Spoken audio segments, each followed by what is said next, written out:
మనము 13వ అధ్యాయం. తర్వాత క్రూరమృగం ఒకటి సముద్రంలో నుండి బయటకు రావడం చూశాను. దానికి 10 కొమ్ములు 7 తలలు ఉన్నాయి. దాని కొమ్ములపై 10 కిరీటాలున్నాయి. దాని తలల మీద దేవుణ్ణి అవమానపరిచే పేర్లు ఉన్నాయి. నేను చూసిన ఆ మృగం చిరుత పులిలా ఉంది. దాని కాళ్ళు ఎలుగుబంటి కాళ్ళలాగాను, దాని నోరు సింహం నోరులాగాను ఉన్నాయి. ఆ మహాసర్పం ఈ మృగానికి తన శక్తిని, తన సింహాసనాన్ని, గొప్ప అధికారాన్ని ఇచ్చాడు. దాని తలలో ఒకదానికి చావుదెబ్బ తగిలినట్టుగా కనిపించింది. అయితే ఆ గాయం మానిపోయింది. భూమిపైన మనుషులందరూ ఆశ్చర్యచకితులై ఆ మృగం వెంటపడి వెళ్ళారు.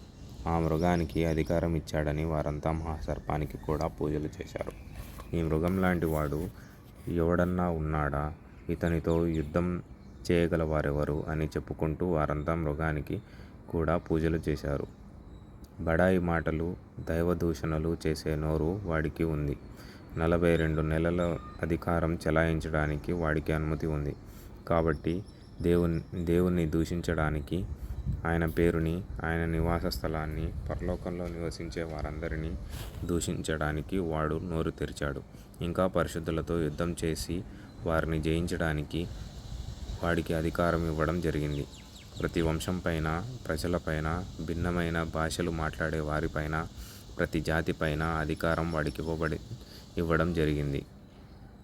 భూమిపై నివసించే వారంతా, అంటే సృష్టి ప్రారంభం నుండి వధ అయిన గొర్రెపిల్లకు చెందిన జీవగ్రంథంలో పేర్లు లేని వారంతా ఆ మృగాన్ని పూజిస్తారు.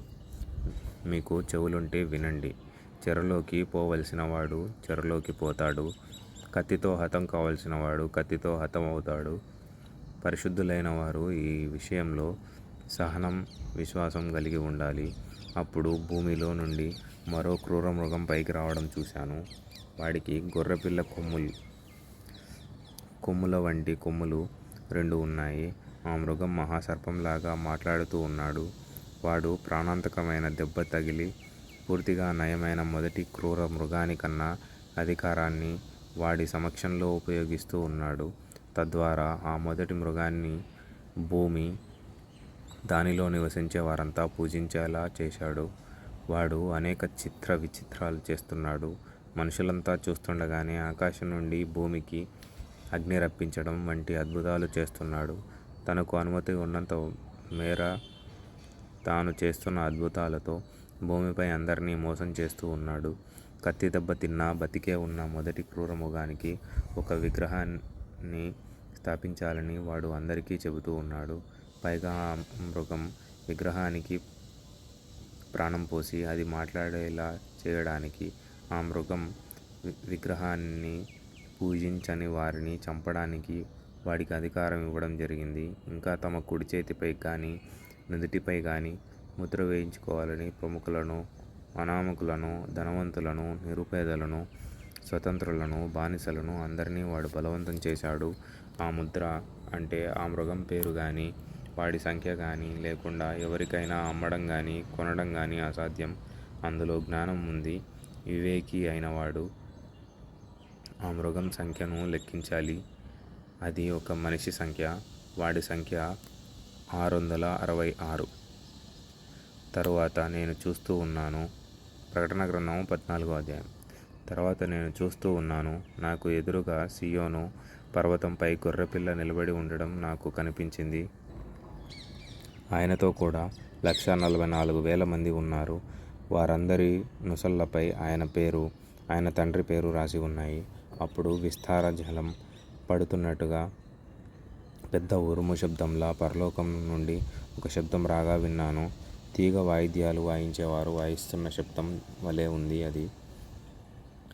వారంతా సింహాసనం ఎదుట, ఆ 4 ప్రాణుల ఎదుట, పెద్దల ఎదుట ఒక కొత్త పాట పాడారు.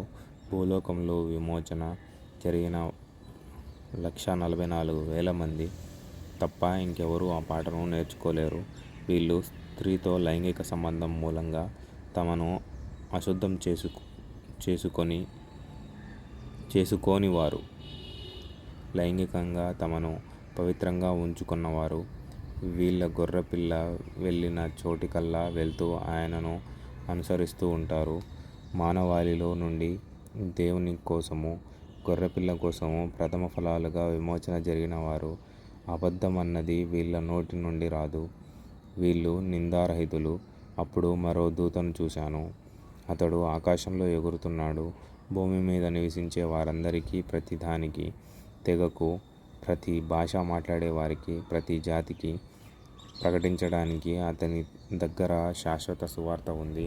అతడు, మీరు దేవునికి భయపడండి, ఆయనకు మహిమ ఆపాదించండి. ఆయన మనుషులకు తీర్పు చెప్పే సమయం వచ్చింది. కాబట్టి భూమిని, ఆకాశాలను, సముద్రాన్ని, భూమి మీద నీటి ఊటలను సృష్టించిన ఆయనను పూజించండి అంటూ బిగ్గరగా చెప్పాడు. వేరొక దూత, అంటే రెండవ దూత అతని వెనకే వచ్చాడు. నాశనమైపోయింది, తన తీవ్ర మోహం అనే సారాయిని భూమి మీద జనాలందరికీ తాగించిన మహా బబులోను నాశనమైపోయింది. ఆ మద్యమే దానిపై తీవ్ర ఆగ్రహాన్ని తెచ్చిపెట్టింది అని చెప్పాడు. తర్వాత మూడవ దూత వారికి వెనకే వచ్చి పెద్ద స్వరంతో ఇలా చెప్పాడు. ఆ క్రూరమృగాన్ని గాని, దాని విగ్రహాన్ని గాని పూజించిన, దాని ముద్రను తన నుదిటి మీదనో చేతి మీదనో వేయించుకున్న వాడు దేవుని ఆగ్రహ పాత్రలో కల్తీ ఏమీ లేకుండా తయారు చేసి పోసిన దేవుని ఆగ్రహ మద్యాన్ని తాగుతాడు. పరిశుద్ధ దేవదూతలు ఎదుట, గొర్రెపిల్ల ఎదుట అగ్నిగంధకాలు వాణ్ణి బంధిస్తాయి. వారి యాతనకు సంబంధించిన పొగ కలకాలం లేస్తూనే ఉంటుంది. ఆ క్రూర మృగాన్ని గాని, దాని విగ్రహాన్ని గాని పూజించిన వారు, దాని ముద్ర వేయించుకున్న వారు రేయింబవళ్ళు విరామం లేకుండా బాధల పాలు అవుతూ ఉంటారు. దేవుని ఆదేశాలు పాటించేవారు, యేసును విశ్వసించిన వారు ఆయన పరిశుద్ధులు సహనంతో కొనసాగాలి. అప్పుడు పరలోకం నుండి ఒక స్వరం నాకలా వినిపించింది. ఇలా రాయి, ఇక నుండి 12వ వచనం. దేవుని ఆదేశాలు పాటించేవారు, యేసును విశ్వసించిన వారు అయిన పరిశుద్ధులు సహనంతో కొనసాగాలి. 13. అప్పుడు పరలోకం నుండి ఒక స్వరం నాకిలా వినిపించింది. ఇలా రాయి, ఇక నుండి ప్రభువులో ఉంటూ చనిపోయేవారు దీవెన పొందినవారు నిజమే. వారు తమ బాధ ప్రయాసాలన్నీ విడిచి విశ్రాంతి పొందుతారు. ఎందుకంటే వారు చేసిన పనులు వారి వెనకే వెళ్తాయి. మళ్ళీ నేను చూసినప్పుడు ఒక తెల్లని మేఘం కనిపించింది. ఆ మేఘంపై మనుష్య కుమారుడి లాంటి వ్యక్తి కూర్చొని ఉన్నాడు. ఆయన తలపై బంగారు కిరీటం ఉంది. ఆయన చేతిలో పదునైన కొడవలి ఉంది. అప్పుడు మరో దూత దేవాలయంలో నుండి బయటకు వచ్చి మేఘంపై కూర్చున్న వ్యక్తితో పెద్ద స్వరంతో ఇలా అన్నాడు. పంట కోసే సమయం వచ్చింది. భూమి పంట పండింది. నీ కొడవలితో కోయడం మొదలుపెట్టు. అప్పుడు మేఘంపై కూర్చున్న వ్యక్తి భూమి మీదకు కొడవలి విసిరాడు. వెంటనే భూమి మీద కోత జరిగింది. అంతలోనే పరలోకంలోని ఆలయంలో నుండి మరో దూత బయటకు వచ్చాడు. అతని చేతిలో కూడా ఒక పదునైన కొడవలి ఉంది. మరో దూత బలిపీఠంలో నుండి బయటకు వచ్చాడు. అతనికి అగ్నిపై అధికారం ఉంది. అతడు పదునైన కొడవలి చేతిలో పట్టుకొని దూతను పెద్ద కేక పెట్టి పిలిచాడు. భూమి మీద ద్రాక్ష పళ్ళు పండాయి. పదునైన నీ కొడవలితో ద్రాక్ష గుత్తులు కోయి అన్నాడు. అప్పుడు ఆ దూత తన కొడవలిని భూమి మీదకు విసిరి భూమి మీద ఉన్న ద్రాక్ష గుత్తులను కోశాడు. వాటిని దేవుని ఆగ్రహం అనే గొప్ప ద్రాక్ష గానుగ తొట్టిలో పడవేశాడు. పట్టణానికి బయట ఆ ద్రాక్ష గానుగ తొట్టిలో ద్రాక్షలు తొక్కడం జరిగింది. దానిలో నుండి రక్తం గుర్రం కళ్ళెం అంత ఎత్తున సుమారు 200 మైళ్ళ వరకు ప్రవహించింది. ప్రకటన గ్రంథము 15వ అధ్యాయం. పరలోకంలో మరో ఆశ్చర్యకరమైన గొప్ప సంకేతం నేను చూశాను. అదేమిటంటే 7 దేవదూతలు తమ చేతుల్లో 7 తెగుళ్ళు పట్టుకొని ఉన్నారు. ఇవి చివరివి. వీటితో దేవుని ఆగ్రహం తీరిపోతుంది. తర్వాత నేను ఒక గాజు సముద్రం లాంటిది చూశాను. దానితో అగ్ని కలిసి ఉంది. క్రూర మృగాన్ని, దాని విగ్రహాన్ని, దాని పేరును సూచించే సంఖ్యను జయించిన వారు ఆ గాజు సముద్రం దగ్గర నిలబడి ఉండడం నేను చూశాను. వారి చేతుల్లో దేవుడు ఇచ్చిన తీగ వాయిద్యాలు ఉన్నాయి. వారు దేవుని సేవకుడైన మోషే పాట, గొర్రెపిల్ల పాట పాడుతూ, ప్రభువైన దేవా, సర్వ పరిపాలక, నీవి గొప్ప కార్యాలు, అద్భుతాలు, సార్వభౌమో, నీ విధానాలు న్యాయమైనవి, సత్యమైనవి. ప్రభూ, నువ్వు మాత్రమే పరిశుద్ధుడివి. నీకు భయపడిన వారెవరు? నీ నామంను కీర్తించని వారెవరు? నీ న్యాయక్రియలు అందరికీ తెలిశాయి. కాబట్టి అన్ని జాతుల వారు నీ సన్నిధికి వచ్చి నిన్ను పూజిస్తారు. ఆ తరువాత నేను చూస్తున్నప్పుడు పరలోకంలో సాక్ష్యపు గుడారం ఉన్న అతి పరిశుద్ధ స్థలం తెరుచుకుంది. అప్పుడు 7 తెగుళ్ళు చేతిలో పట్టుకుని 7 దూతలు ఆ పరిశుద్ధ స్థలంలో నుండి బయటకు వచ్చారు. వారంతా పవిత్రమైన, ప్రకాశవంతమైన బట్టలు వేసుకుని ఉన్నారు. రొమ్ముకు బంగారు పల్లెవాటు కట్టుకొని ఉన్నారు.